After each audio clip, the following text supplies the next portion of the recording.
Step into the heart of American politics as we peel back the layers of a historic person, Nancy Pelosi, the first woman to lead the House of Representatives. Before delving into the heart of Nancy Pelosi's cover-up scandal, let's start with a daring question. Is Nancy Pelosi at the center of a scandalous web? Welcome back to another exciting video. Today's video is about Elon Musk just exposed Nancy Pelosi's cover-up scandal. Before we start the video, please like, subscribe, and press the bell icon. What information has Elon Musk uncovered about her historic cover-up scandal?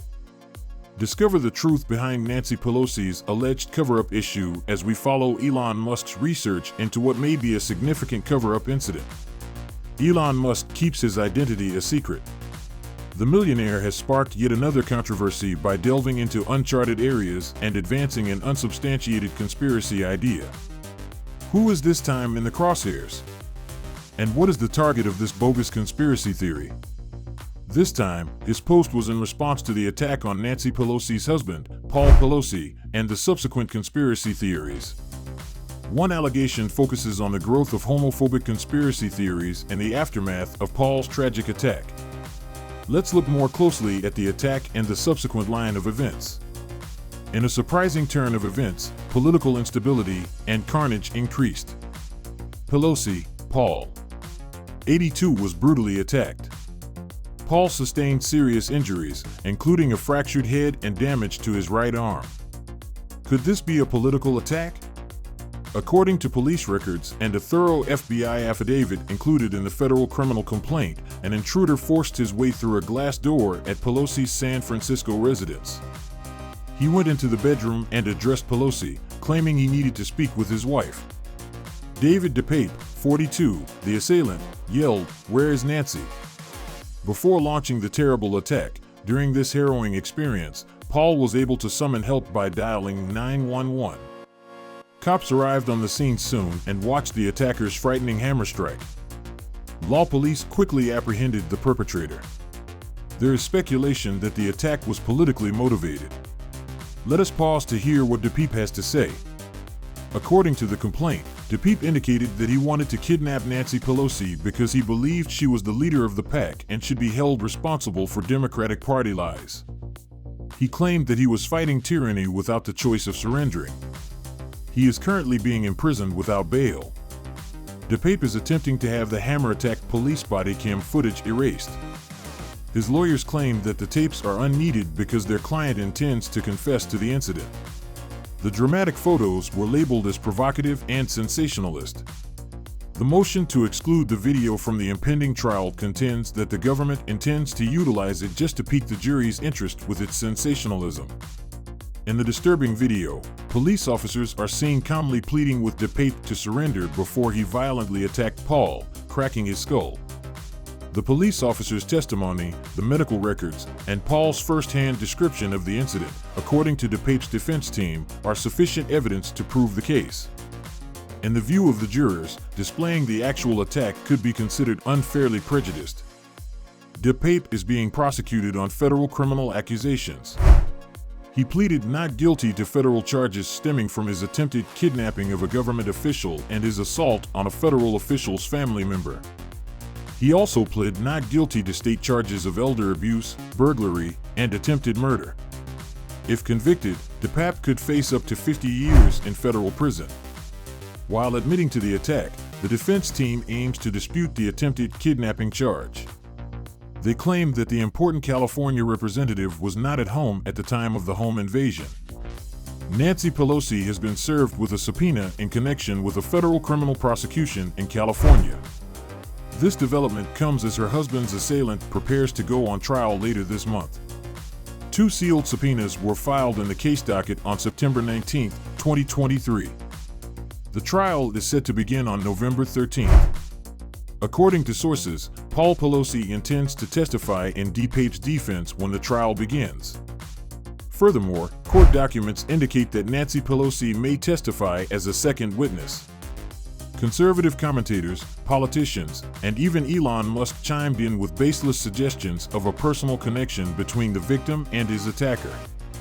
Prominent voices on social media, especially major political personalities on the right, are fueling a bold and entirely untrue conspiracy theory about the assault. They appear to want to rewrite the narrative surrounding this tragedy. Elon Musk, Donald Trump Jr., and Dinesh D'Souza are promoting an astonishing notion. This shows that Paul Pelosi and his assailant had a romantic relationship that became violent. Musk tweeted a link to a defunct story from the Santa Monica Observer, a publication renowned for propagating misleading information in the past. What did Elon Musk share in that link, and did it fuel the flames of misinformation? This report appeared to assert, without providing any evidence, that there was no break-in at the Pelosi residence and that Paul Pelosi had a sexual relationship with a male prostitute. According to the article, the attack was simply a drunken fight with a male sex worker. Take a look at how social media reacted to this, and keep an eye out for some spicy internet replies. Within 24 hours following the attack, despite the lack of supporting proof, the gay lover myth immediately gained traction on right-wing social media. They're still claiming it wasn't Paul Pelosi's gay lover, according to Raheem Kassem, a former Breitbart writer and co-host of Steve Bannon's show. The message was retweeted almost 1,000 times. Let us shine some light on the facts. The person who attacked Paul Pelosi had no relation to the family, according to law enforcement officials. He was also not a prostitute. In his remarks, San Francisco Police Chief William Scott was unequivocal. He claims that there is no evidence that Mr. Pelosi was familiar with him. In reality, the evidence suggests the inverse. He described the conspiracy theories surrounding the incident as pitiful and unsettling. According to Texas Senator Ted Cruz, no one will ever know what transpired in the attack, but it was not right-wing violence.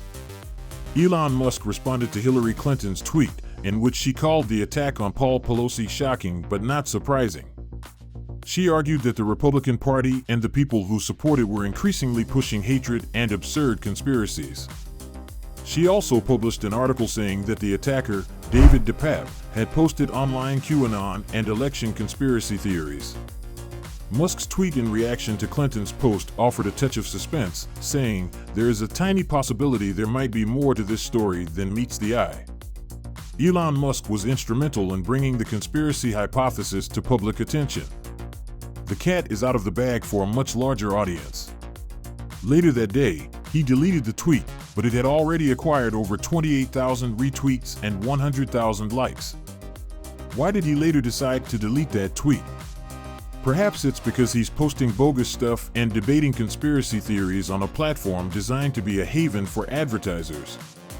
Could it be that sponsors are reconsidering their participation on this platform? After all, it raises severe concerns. When the platform's owner is the source of these disturbing conspiracy theories, including homophobic ones, about a man who suffered a horrific attack, the platform's credibility and ability to attract advertisers suffer. Conservatives applauded Musk for posting the post. Republican congressional candidate Laverne Spicer tweeted, "Elon Musk just posted a link claiming Paul Pelosi was drunk and with a gay prostitute." Her message went on to say, "I respect him more now than I ever have." Over 11,000 people retweeted her tweet.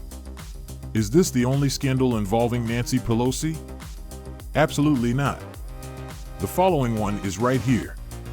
A highly shared TikTok video claimed to have shown a cover-up from January 6, 2021.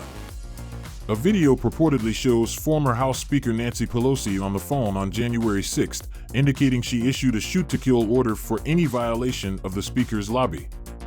Is this a well-planned deepfake aimed to generate a cover-up controversy, or did Nancy Pelosi genuinely issue a shoot-to-kill order? The video next shows a TikTok user making a daring comment. The statements appear to be related to the disputed Ashley Babbitt incident, implying that further inquiry may be required. What happened to Ashley Babbitt, and who is she? She was shot and murdered while attempting to break through a damaged window at the Speaker's lobby entrance. Is this TikTok video the key to uncovering a probable cover-up scandal? Is this the reason O'Keefe got fired? Is there another text message in the video? This appears to be a reference to James O'Keefe, the man behind Project Veritas, an organization known for its undercover investigations that use hidden cameras and professionally recorded audio. Thanks for watching the video. If you enjoyed it, please like, share, and subscribe to our channel for more exciting content.